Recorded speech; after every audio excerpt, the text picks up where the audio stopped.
important terms here, that is histology, alright, tissue. Let us understand.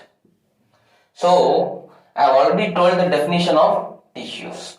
Tissues can be defined as, or a tissue rather can be defined as group of similar cells performing specific function.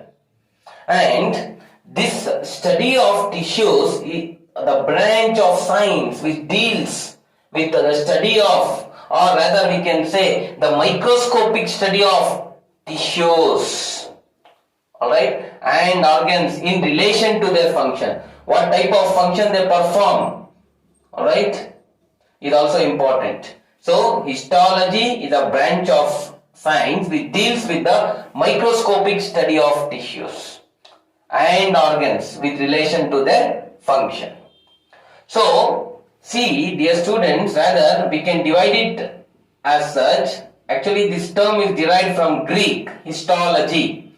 So, here it can be split into two. Histos refers to tissues and logos refers to study. So, as I said you, the study of tissues is histology. Alright, and here we need to remember that who introduced this term, who coined this term? A French anatomist. When I am saying anatomist, you can understand by the term anatomy, you mean to say that the study of internal structures. So now scientist, what I am going to say, okay, he was a French anatomist. Alright, he studied internal, the structures, especially the tissues through dissection. By cutting the body part, he studied various types of tissues. Physiologist. Alright, he was also involved with respect to study of physiology or physiological functions of the body.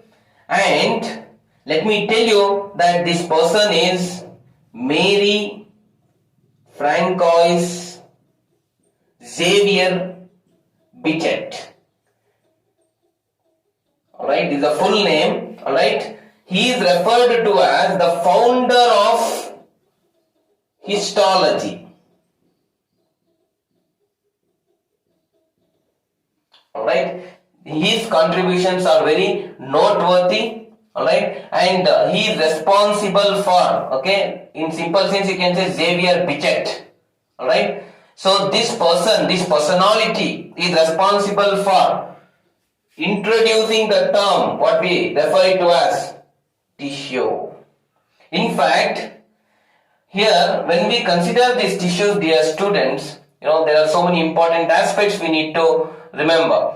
During early embryonic development, the cells of the embryo are differentiated. Embryo I am talking, when fertilization occurs, that is the process of fusion of male and female gametes occurs. There is a formation of, what we say zygote. That zygote further develops into embryo. In the embryonic stage itself, we can find, alright, three different types of cells. That is outer, ectoderm, middle, mesoderm, and inner, endoderm. These three terms are very essential. These are called as the germ layers, alright, or we can rather say as embryonic layers as well, because as these embryonic cells differentiate to form these germ layers. Each germ layer is responsible for formation of various tissues and organs in our body. So their significance is very noteworthy here, dear students. Now furthermore, after this, let me tell you, he introduced the term, the Xavier Bichet introduced the term tissue as I said you before. And to go with that, let me also tell you that we have one more scientist called Paul Mayer. He coined the term, alright, he coined the term which is called as tissue, alright. So these aspects, dear students, you need to remember. And furthermore, let us also understand that when we consider a cell, for example, a cell, it is surrounded by, alright, from the environment, its environment, what we call it to as the intercellular space, or what we can say extracellular space, which is present around the cell, alright, or no, there are so many cells, different cells, alright. So whatever the space which may be present in between the cells, that is called intercellular or extracellular space. Inter here refers to between the cells, intercellular, or you can also refer it to as extracellular space. This is the actual environment of the cell. And let me tell you, it is very important.